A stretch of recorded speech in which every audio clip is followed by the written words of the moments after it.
Y la vida académica está algo aislada del mundo exterior. Se mueve a un ritmo bastante tranquilo. Me di cuenta de que necesitaba más drama, más conexión con el mundo. El punto de la historia es que mi conciencia de que no estaba disfrutando el proceso de trabajar en ese entorno me ayudó a aclarar el tipo particular de objetivo que quería lograr en filosofía. Aprendí qué tipo de entorno de trabajo necesitaba. Aprendí que no compartía la alegría pura del erudito al adquirir y mantener el conocimiento en su mente. Que lo que realmente quería lograr era una cierta mezcla de teoría y práctica, de estudio y activismo. Ahora, por supuesto, los detalles de esta historia son peculiares para mí, pero el patrón es bastante común. Las personas que están alertas a su experiencia obtienen un sentido cada vez más claro del tipo de logro productivo que proporcionará la mayor alegría y satisfacción, el mayor sentido de significado. Las personas que no atienden a su experiencia a menudo llegan a la mediana edad aburridas, atrapadas en una rutina, vacías e indiferentes a todo lo que han logrado, lo que a menudo está muy separado de todo lo que una vez los atrajo a sus carreras. Y se despiertan una mañana en medio de una crisis de mediana edad, preguntándose, ¿es todo esto? ¿Existe la misma distinción entre logro y experiencia, y la misma relación entre ellos se aplica, en mi opinión, a todas las demás categorías principales de valor en nuestra lista? Por ejemplo, en el área del matrimonio y otros compromisos románticos, el problema más común es el opuesto al del trabajo. Toda experiencia, ningún logro. Enamorarse, hacer el amor, divertirse juntos, cenas de aniversario a la luz de las velas. Estas son las cosas que asociamos más naturalmente con el romance. Son experiencias maravillosas, pero una relación que existe a lo largo del tiempo no es una serie inconexa de tales episodios. Por encima, por supuesto, de todas las cosas prácticas involucradas en la convivencia, el logro emocional de mantener el amor mutuo es un logro. Las parejas que tienen éxito lo hacen haciendo tiempo el uno para el otro, se comprometen a ayudarse mutuamente a crecer como personas, se invierten en atender las necesidades y los miedos del otro y en abrirse para revelar los suyos. Estas cosas requieren un pensamiento deliberado sobre los objetivos de una relación y un esfuerzo deliberado para alcanzarlos. El hecho es que puedo decir que las mujeres tienden a estar algo más alertas que los hombres. Era una broma, era una verdad evidente.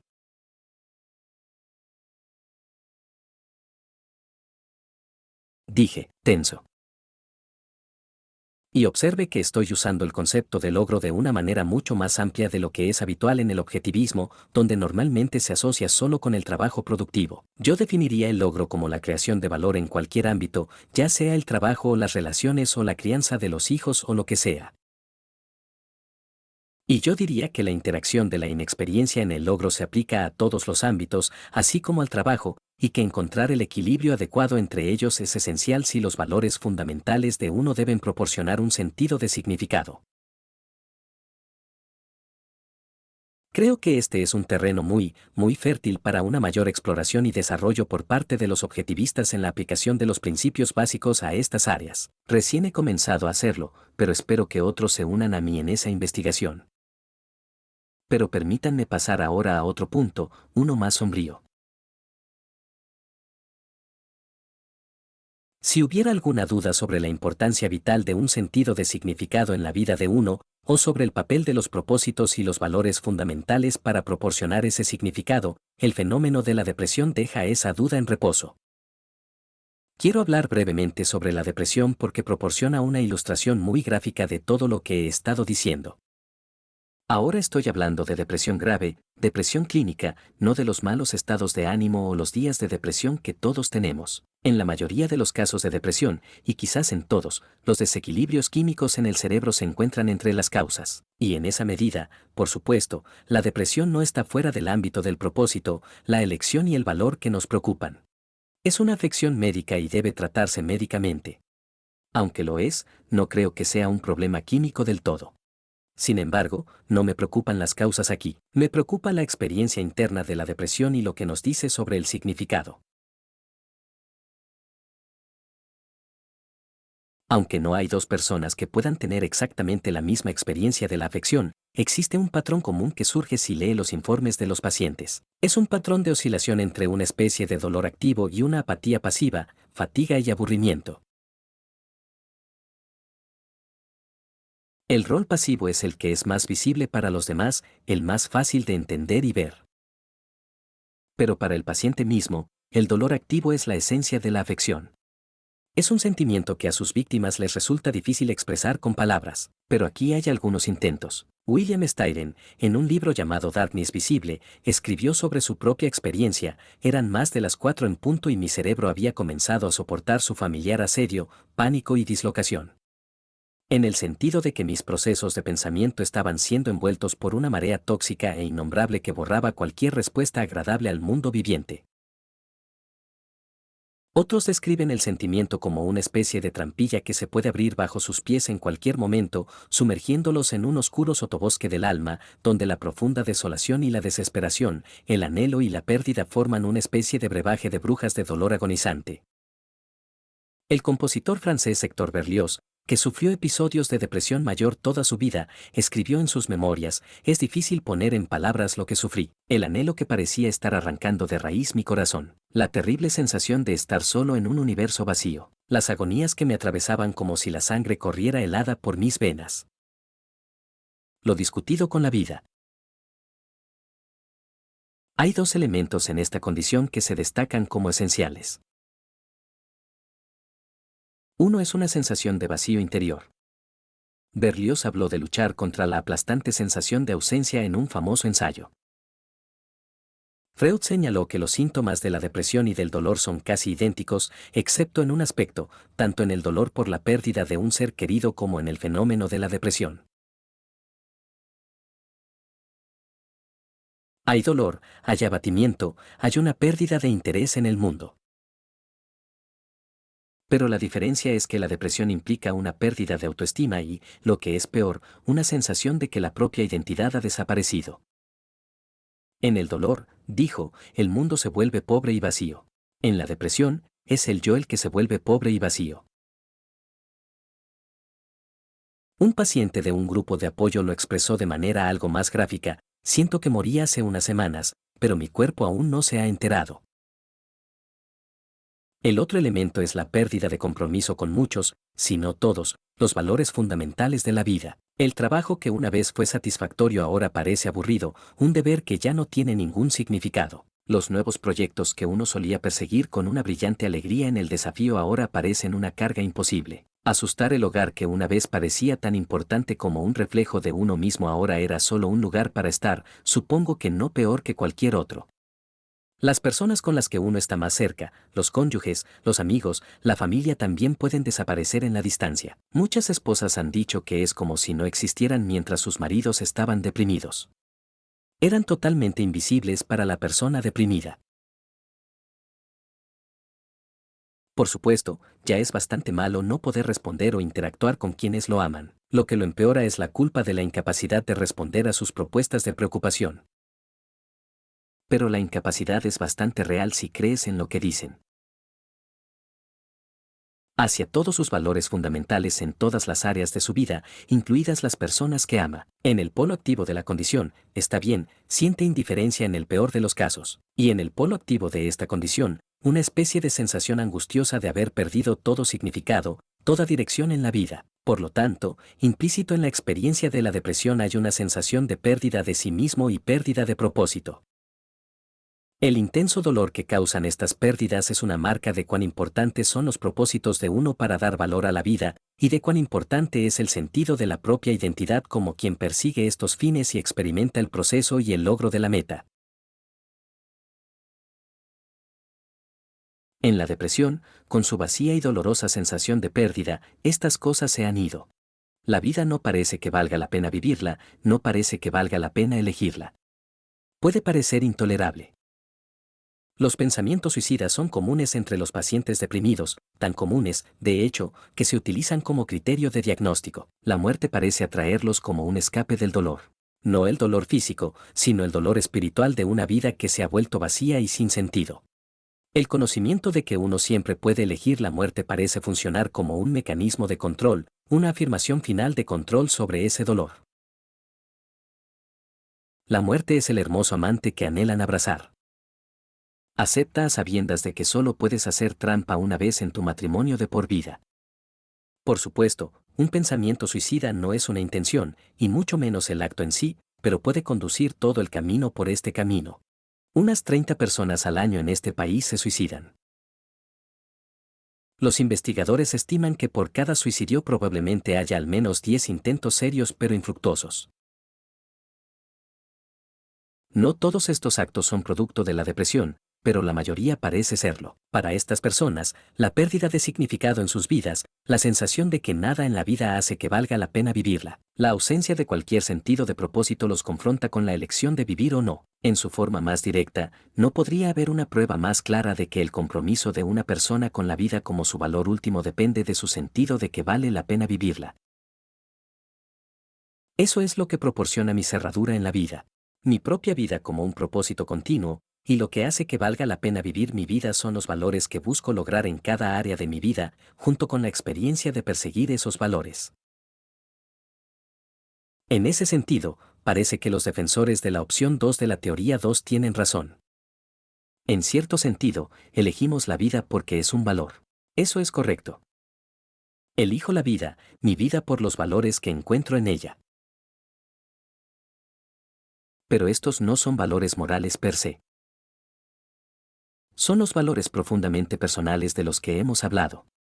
Mi trabajo y las particulares satisfacciones que me aporta, mi matrimonio con esta persona y lo que significa para mí tener esa relación. Mi sensación de libertad y la sensación de libertad que obtengo al conducir rápido. Todas las particularidades de la propia experiencia personal. Estos y los otros elementos concretos particulares de mi vida, la vida de uno, son los que hacen que valga la pena vivirla. Ahora, en otras palabras, sigue siendo cierto que no existe una obligación moral universal de elegir continuar con mi vida. La base de esa elección no es la moralidad per se, sino los valores concretos en la parte superior de mi jerarquía, los que estructuran el contenido de la vida real que estoy persiguiendo y eligiendo continuar. Y por otro lado, si el significado y la alegría de mi vida me han abandonado y estoy pensando en suicidarme, los mandatos morales no tienen sentido. Cuando alguien dice que debería quitarme la vida, tendría que condenarme al peldaño más bajo del infierno. ¿Qué se supone que debo decir? Oh, hombre, entonces realmente estaría en problemas. Si alguien está deprimido o ha perdido un sentido de significado en la vida o aún no lo ha ganado, lo que necesita es una forma de conectarse o reconectarse con sus valores fundamentales y renovar su compromiso con ellos y, por lo tanto, recuperar un bloqueo en su vida como un valor supremo.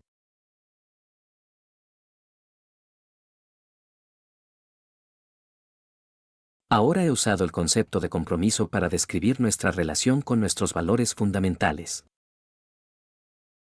Y también he hablado de la manera en que estos compromisos tienen que operar en nuestras vidas para proporcionarles significado.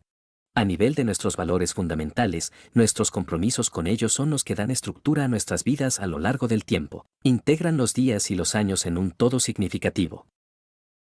Están profundamente arraigados en nuestras personalidades y personajes. Nos proporcionan un sentido de nuestras propias identidades como individuos. Son las características estables del yo y nos permiten proyectar nuestras vidas hacia el futuro.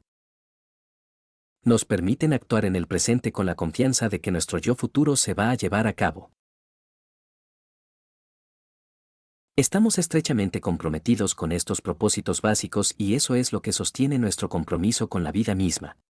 Y hemos visto las terribles consecuencias de perder el control de esos objetivos básicos en la vida. Sin embargo, el compromiso tiene otro lado, a diferencia de un aspecto innato del yo, se elige un compromiso. Nuestros valores fundamentales no se nos imponen, los emprendemos libremente, y yo diría que la felicidad depende de renovarlos libremente a lo largo del tiempo. Es vital que continuemos experimentando nuestros compromisos como compromisos voluntarios con el mundo y expresiones voluntarias de nosotros mismos. Como puede ver, el compromiso tiene dos aspectos. Existe la firma de un objetivo, el aferrarse a él, y existe la experiencia de eso como un acto de elección. Que uno podría elegir, de lo contrario, uno podría deshacer. Es muy fácil y muy común que las personas experimenten sus compromisos como proyectos que firmaron hace demasiado tiempo y ahora están encerrados. Una vez adoptaron estos objetivos libremente por la felicidad que esperaban que les trajeran, pero ahora experimentan sus elecciones de vida como restricciones o como deberes. De hecho, pueden experimentar toda la estructura de sus propósitos como una especie de prisión. Es posible que descubran que sus compromisos laborales los han puesto en una carrera y sienten, como podría Liv. Tienen una relación en la que han invertido tiempo. Hay expectativas. Ya no es una opción elegir eso o elegir lo contrario.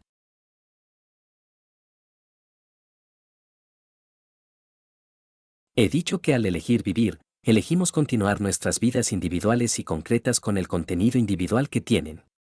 Si tu vida tiene valor porque la eliges, lo mismo puede decirse de los compromisos básicos que dan estructura al contenido de tu vida. Ellos también son valores porque tú los eliges. Y este es el significado práctico de la opción 1. El punto de vista que defendí por motivos teóricos al comienzo de esta charla. Y esto me lleva a la etapa final y más bien breve de mi argumento. Considere que una persona que tiene que asistir a una reunión de ventas aburrida no espera obtener mucho de ella, pero es parte del trabajo. Tiene que irse, y dice, es que, no lo sé, tengo que go, no quiero, pero tengo que go. ¿Y si se lo preguntamos? ¿Por qué tienes que hacerlo?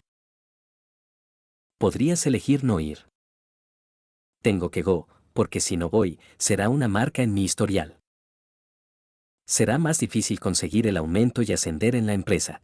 De acuerdo. ¿Por qué quieres hacer eso? Elegiste trabajar en esta empresa. No tenías que elegir eso. No tienes que elegir continuar. Dios mío, tengo un plan de pensiones. Tengo años invertidos aquí. Tendría que salir a buscar otro trabajo. Podrías hacer eso. Tengo que ganarme la vida de alguna manera. Tengo que tener una carrera. Eso también, podrías elegir. Para la mayoría de nosotros, no tenemos que invertir en trabajos corporativos de alto poder para ganar lo que necesitamos para vivir. Podrías elegir ser un beachcomber. Podrías elegir vivir con un nivel de vida más bajo. El punto es que, si comienzas con algo que sientes que tienes que hacer como persona, proviene de la sensación de que estás encerrado en una de tus elecciones clave. Tal vez es un trabajo que tienes y has tenido por un tiempo. Tal vez es un matrimonio en el que te sientes atrapado. Tal vez sea una casa que realmente no te gusta, pero simplemente no quieres la molestia de salir. Y sientes que tienes que hacer todas estas cosas. No lo haces. Tienes que hacerlas. Si quieres alcanzar un valor de nivel más alto que has elegido, y lo elegiste debido a un valor de nivel más alto, puedes llevarlo hasta la cima, en última instancia, para elegir, ¿por qué quiero vivir?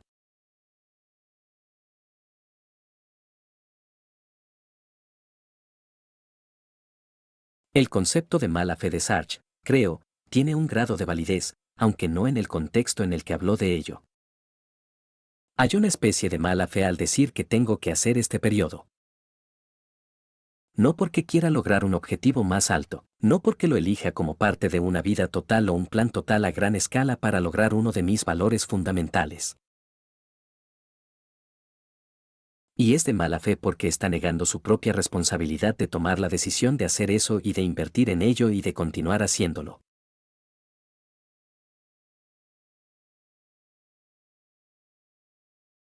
No estamos determinados por nuestros objetivos más que por nuestros genes.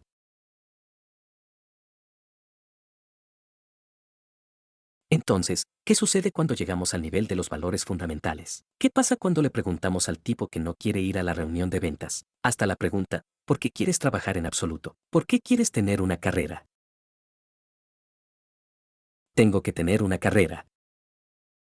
El objetivismo lo dice muy bien, no, no es así. Dice que una carrera ofrece una especie de valor. Una carrera en particular si la amas, si la encuentras. Pero lo eliges y es un valor para ti solo si lo eliges. Y yo diría que solo si puedes experimentar esa elección como dar sentido a tu objetivo más alto y a todos los objetivos subsidiarios hasta asistir a esa maldita reunión de ventas, que en realidad podría ser interesante si lo pensaras como una elección y lo hicieras con una pregunta como, ¿qué puedo aprender de estos bozos?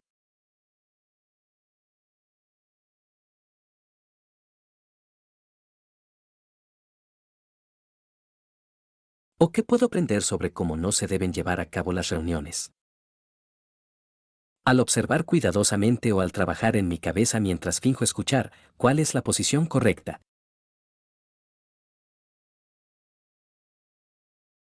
Elegimos la vida porque es un valor o un valor judío.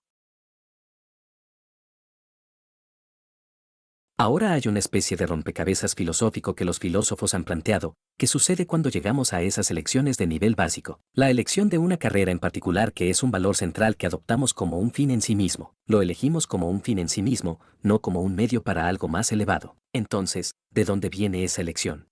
¿Por qué lo elegimos? ¿Es arbitrario? Muchos conservadores y comunitarios han argumentado. Sí, si eliges tus valores fundamentales, no los aceptas de la sociedad, no porque no aceptes un objetivo de nivel superior. Si los eliges, vas a experimentar tu propia vida como arbitraria. Solo si aceptas un rol social o un servicio en una causa como base para la elección de tus valores básicos, los entenderás, los sentirás, los experimentarás como no arbitrarios.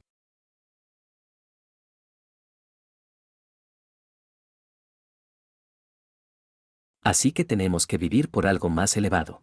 Disculpe, para evitar la sensación de arbitrariedad, los existencialistas dicen lo mismo.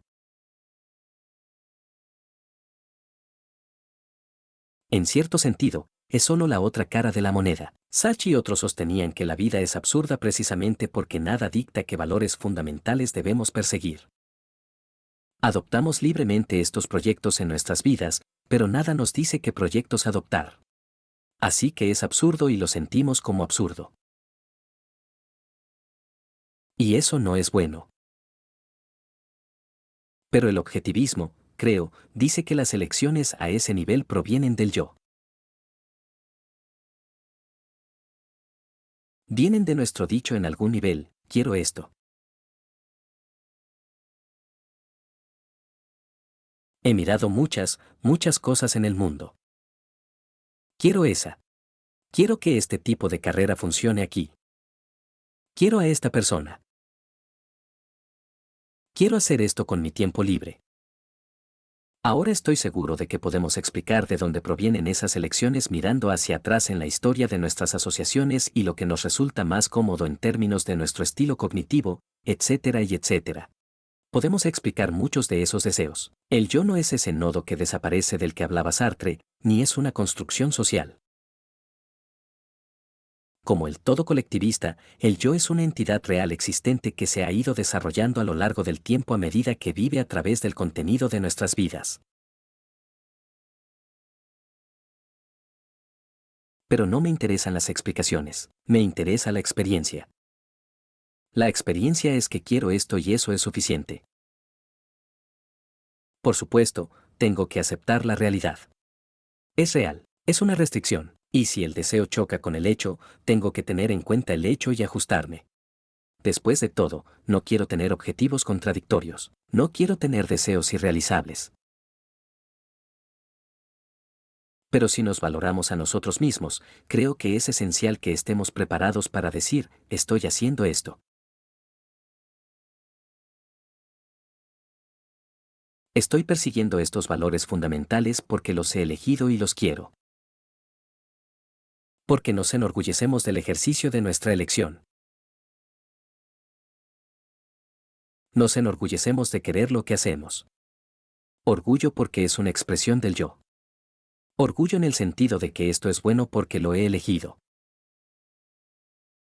Así como el mundo para John Gould en el Valle adquirió significado, belleza y valor debido a su propia y magnífica capacidad para comprenderlo y disfrutarlo.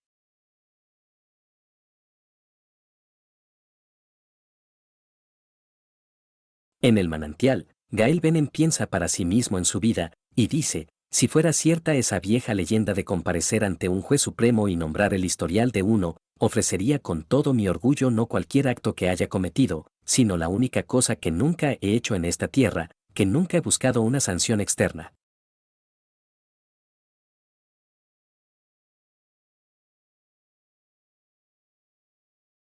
Me pararía y diría, soy Gail Winend, el hombre que ha cometido todos los crímenes excepto el más importante, el de atribuir futilidad al maravilloso hecho de la existencia y buscar una justificación más allá de mí mismo.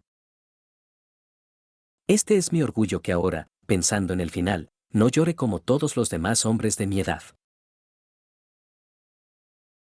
Pero, ¿cuál era el uso y cuál era el significado? Yo era el uso y el significado. Yo, Gail. Ven en que viví y que actué.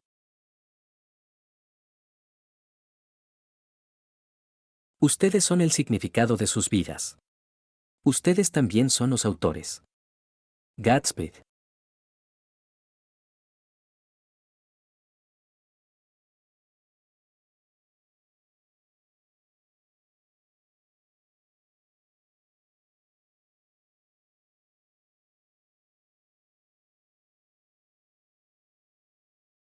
Nos tomaremos un tiempo para preguntas. David, vi que hablabas de uno de esos. Esas dos opciones. Uno es intrínseco, el otro es subjetivo. Esperaba que dijeras que tu solución era objetiva y es posible que lo hayas dicho y se me ha escapado. La solución a la paradoja filosófica, estas son las dos posiciones que constituyen la paradoja. No hay tercera posición. Yo no diría que una de ellas es intrínseca, una es subjetiva per se, y que hay una tercera solución. No, creo que una es la afirmación correcta. La cuestión de lo intrínseco versus lo subjetivo versus lo objetivo surge con respecto al valor en sí mismo. ¿Qué es lo que hace que algo sea valioso? No es la cosa en sí misma aparte del valorador, ni es el valorador aparte de lo que se valora.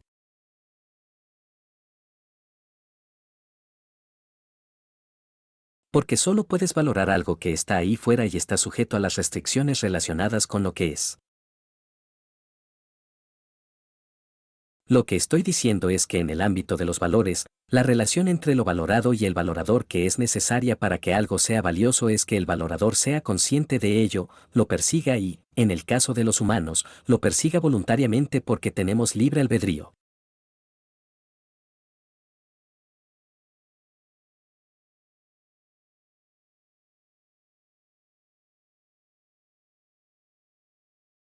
Eso es lo que hace que los valores sean objetivos en lugar de intrínsecos. Un valor intrínseco o teoría del valor diría si tiene o no una relación con usted, es valioso. O supongamos que tiene alguna relación con usted, pero que no involucra todo su mecanismo de valoración cognitiva, que incluye la elección.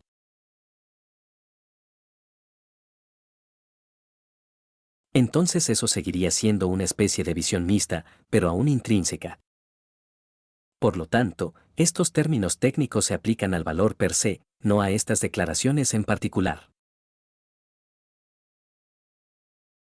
Estas afirmaciones son implicaciones de una u otra visión del valor. Ahora debo decir, por supuesto, que recuerden mi ejemplo de la gacela y el spray de pimienta donde dije, sí, eso sería valioso. Eso sería de valor si la gacela pudiera elegirlo. Y sabes, no lo sé, tal vez, probablemente lo harían. Hay un concepto perfectamente válido de lo que es valioso en el que nos abstraemos un poco de si realmente se está eligiendo o no, y podemos considerar solo si serviría para la vida del asiático. ¿Serviría para la vida del valuador si lo persiguiera? Y, por supuesto, con los humanos, donde elegimos todo tipo de cosas equivocadas, eso está en un concepto muy importante. De eso se trata principalmente la moralidad. La moralidad no es solo una descripción de lo que has elegido y lo que realmente es un valor para ti. Pero el punto es instruirte y ayudarte a valorar las cosas que realmente servirán para los propósitos de tu vida. Y así, en ese sentido, a menudo hablamos solo de valores morales, es decir, de las cosas que son valiosas, incluso si aún no las hemos comprendido. Y luego el papel de nuestros maestros filósofos es instruirnos. Aquí hay una buena idea, valore esto. Haz que sea un valor para ti. Permítanme pedirles que consideren a una persona en un punto de decisión muy crítico en su vida. Han pasado cosas terribles. ¿Están considerando realmente si seguir viviendo o no?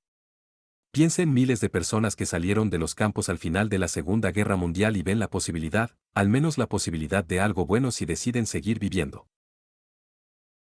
Me parece que la proposición 2 les da mucha más información para tomar la decisión de continuar que la proposición 1. Y, sin embargo, la proposición 1 es la que usted dice que es correcta. Sí, de Sam. Estoy absolutamente de acuerdo con usted en que cuando una persona se encuentra en una condición en la que la elección literal de vivir o morir, continuar o terminar es un problema vivo para esa persona, lo crucial es encontrar una fuente de significado, un objetivo con el que pueda conectarse y hacer que valga la pena continuar.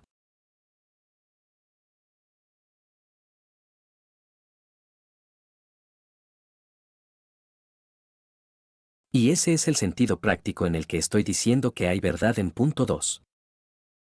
Verá, la estructura de mi charla fue que creo que si consideramos en términos teóricos toda la teoría objetiva del valor y su relación con la vida, etcétera, etcétera, debe llegar a la afirmación 1. Pero el punto es, veamos lo que esto significa en nuestras vidas. Y punto 2, ¿se trata de necesitar una fuente de significado? Y de eso se trataba mi discusión sobre la depresión. También podría haber utilizado la experiencia de las personas que salían de los campamentos. Viktor Frankl, quien tuvo la experiencia de vivir el Holocausto como prisionero en un campo de concentración, y escribió en un libro completo, Man's Search for Meaning, sobre la experiencia y sobre cómo aquellos que pudieron encontrar algo a lo que aferrarse fueron los que pudieron sobrevivir espiritualmente.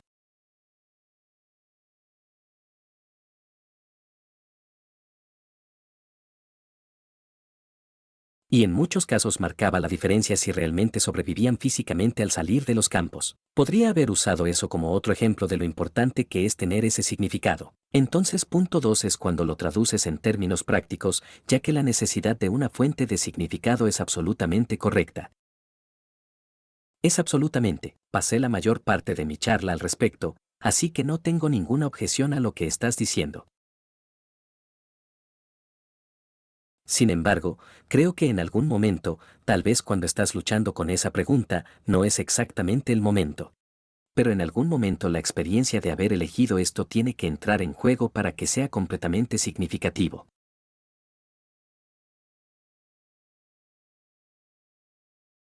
Ahora, David, me parece que la cuestión de elegir la vida es una cuestión de supervivencia diaria y un cálculo de la propia mortalidad. Ahora, a medida que la investigación sobre la extensión de la vida continúa ganando cada vez más impulso y la esperanza de vida promedio continúa aparentemente extendiéndose indefinidamente, nos enfrentamos a nuevos problemas con la cuestión de la mortalidad, y el valor de la vida es una función estricta de nuestra comprensión de nuestra propia mortalidad. ¿Está hablando de la extensión de la vida o la eliminación de la muerte? ¿Es mi vida más significativa con una esperanza de vida de 80 años? ¿O eso de alguna manera cambia con algún tipo de promesa de una vida útil de 250 años? Una de las cosas que creo que debemos superar es el tipo de visión reductiva de la vida en el sentido de que la elegimos como medida de alguna manera en años.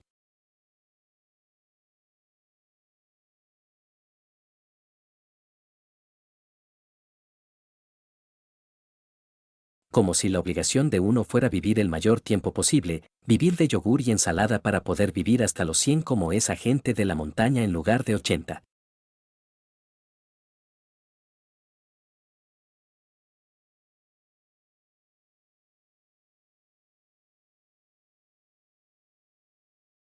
Eso es reductivo.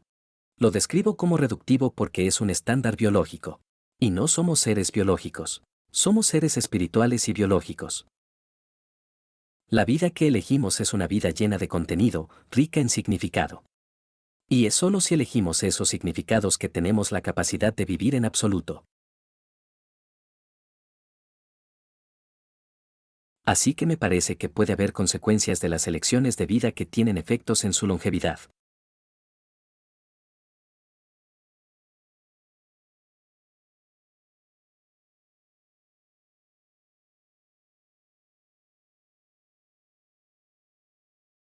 Qué bien podrías elegir algo que podría darte una vida más corta, pero que valoras más. Por ejemplo, la gente va a escalar montañas, ¿verdad? Van a nadar con tiburones. Hacen todas estas cosas arriesgadas, porque, en algunos casos es probablemente un cierto grado de elemento irracional, supongo.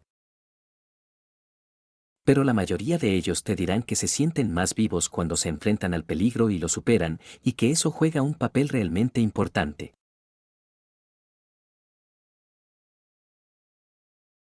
Ese es un valor fundamental para ellos. Se preparan para ello. No lo hacen con la intención de morir. La mayoría de ellos son fanáticos del control que preparan su equipo, aprenden todo sobre él y luego lo hacen. No es irracional, pero es una elección de un valor específico. Y tiene la consecuencia que supongo que me imagino. Merlín, corrígeme si me equivoco, que las tablas actuariales de estas personas difieren de la mortalidad esperada para el resto de nosotros.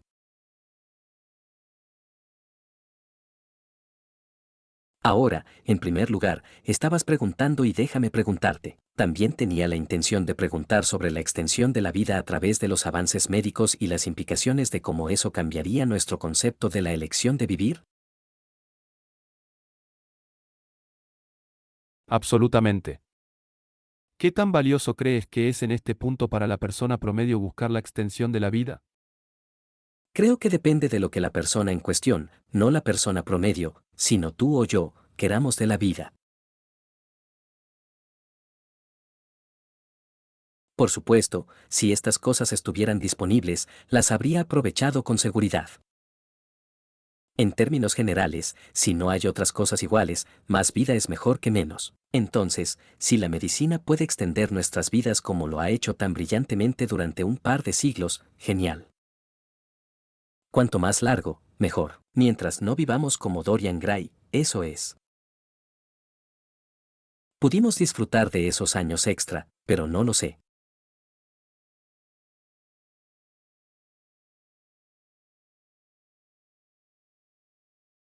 Supongo que no me obsesionaría con eso. Es un interés y a algunas personas lo que importa. Sé que eso le importa a algunas personas. Eso es extender y vivir esos años adicionales de una manera que simplemente no le sucede a otras personas. En términos de lo que tienes que hacer si viene, si se pone en tu plato, nadie lo rechazaría. Pero si en este momento es una especie de proyecto. Sé que algunas personas están persiguiendo ese proyecto y como individuos en sus propias vidas y la mayoría de ellos se interesan mucho e invierten en algunos de los proyectos.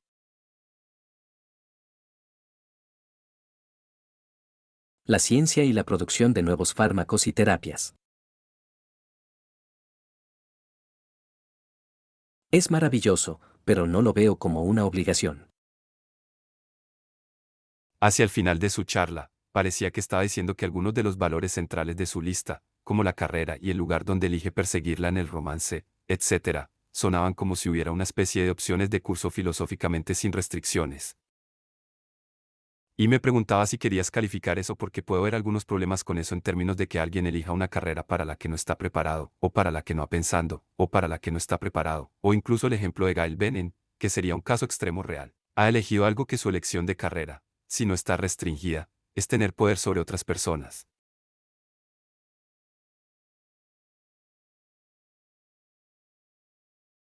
No estoy seguro de cuál de las dos preguntas estás haciendo. Me pregunto si esas elecciones de valores centrales, la carrera y donde las vas a tener son realmente totalmente libres de restricciones. Puedes elegir lo que quieras sin ninguna otra restricción filosófica o moral. No, por supuesto que no. Si la pregunta es, ¿la elección de los valores fundamentales no está restringida? Nada es irrestricto. Cepillarse los dientes no es sin restricciones. El punto es que cuando uno no tiene una carrera, uno tiene esta carrera, y esta carrera es lo que valoras. No valoro la carrera. Hay un sentido en el que si aún no he encontrado uno y necesito encontrar uno, lo necesito. Siento que una carrera es algo importante para mí, pero aún no he encontrado la correcta, entonces estoy buscando. En cierto sentido, estoy valorando la carrera en un sentido general sin haberme aferrado a una carrera en particular que valoro, pero lo que estoy buscando es algo en particular que me dé satisfacción. Ahora, eso no es sin restricciones. Tengo que encontrar uno que realmente cree valor. Dije que el logro es la creación de valor. Hay estándares objetivos de valor.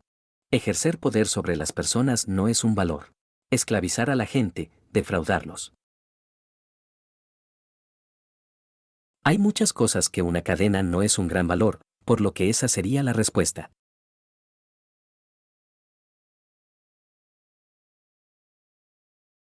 Pero hay billones de valores que podrías elegir crear en el mundo. Eso depende de ti. Muchas gracias a todos.